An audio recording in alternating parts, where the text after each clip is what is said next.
you guys. Ito na nga. Nagbibilad na kami ni Daddy JR. Ito yung bangkil na tinatawag. Yung pang ano. Ito, ganito oh. Tingnan mo ninyo. Gaano kahirap. Bali ito ho. Yun. Tingnan nyo si Daddy JR.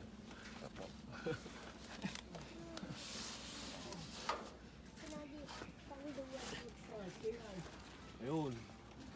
Dalawa-dalawa kami. Dito, tapos doon si tatay. Nag-ano rin kami. Ang tawag doon, nagbibilad na. Kaya ho, may ganito. Dahil nga, yun po yung gagamitin.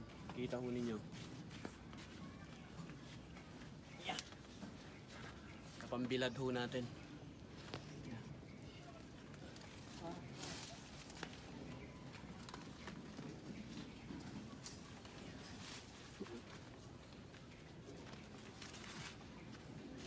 Yan.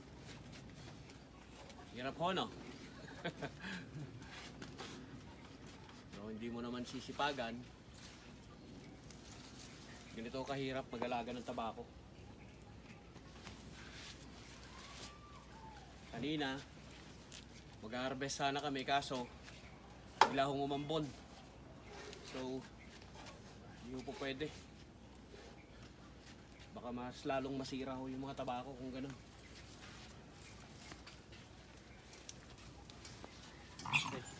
Kasi yung mga to, kapag ito po ay naulanan at kasalukuyan kang magpapatuyo, di pwede. Kasi nga ho, hindi lang magkukulay batik-batik. Kung hindi, magiging itim po siya. Hindi ho magiging maganda, magiging low class po yung outcome ng mga dahon. So yun guys, ayun, pinupuno na naman namin ni Daddy JR ito. Yun, ito, medyo okay na to. Iano na lang namin ito. Ipupunpun namin. Kakamada namin yan. Pero may mga hindi pa po kasi ito yung ano, part. So, may mga green pa. So yun. Ako kahirap mag-alaga ng tabako guys. So yun oh. So, diba? Grabe. So tara, Daddy JR. So ayan, nakita ho ninyo kung paano magbilad, paano maglagay at ano po yung roll nung kawain na yun, yung bangkil na tinatawag ho natin. Yun po yung bali pinapatong natin doon sa may sadayan niya. Okay, para hindi ho siya pangit tignan. At mas madali ho siyang, para mas makaluwag and mahanginan.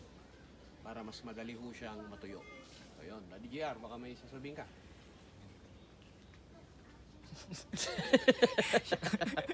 Thank you po.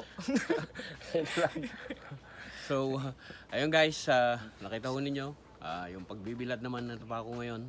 Dahil, tingnan po ninyong panahon. Gagayak na sana kami kanina na rito na mag-harvest ng mga dahon, kaso umulan naman, umambon, hindi na lang.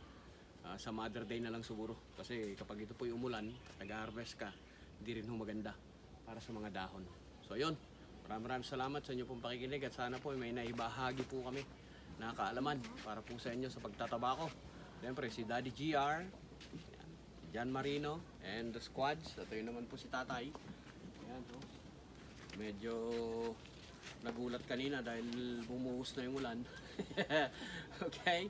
At maraming salamat nga pala sa lahat ng mga nanonood sa ating pong mga video or sa mga content natin na pinopost. Well, continue liking and sharing our videos. Maraming salamat. At hanggang sa muli nating content, dito lamang po yan sa ating pong Buhay Probinsya.